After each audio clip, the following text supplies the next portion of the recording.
Now, the last thing I'll show you is just embedding. Now, what we can do is if we share this URL. Now, this is the older video. So this video is going to replace this video.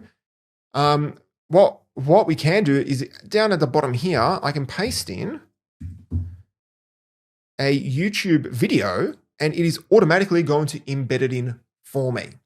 And it straight away figures out based off the URL using probably embed, I think it's called. And then it automatically just embeds the video for you. And you do have a lot of flexibility here.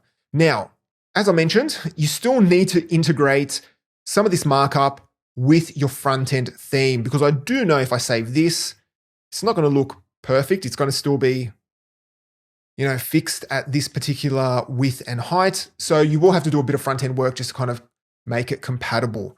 But that's the same with using CK Editor in Drupal. CK Editor does generate markup, and often you have to adjust your front end to read that markup. If it's like a text center, text left, text right, just to justify things. So there's always a bit of front end work involved. This isn't WordPress. You're not just going to get something out of the box. It's Drupal.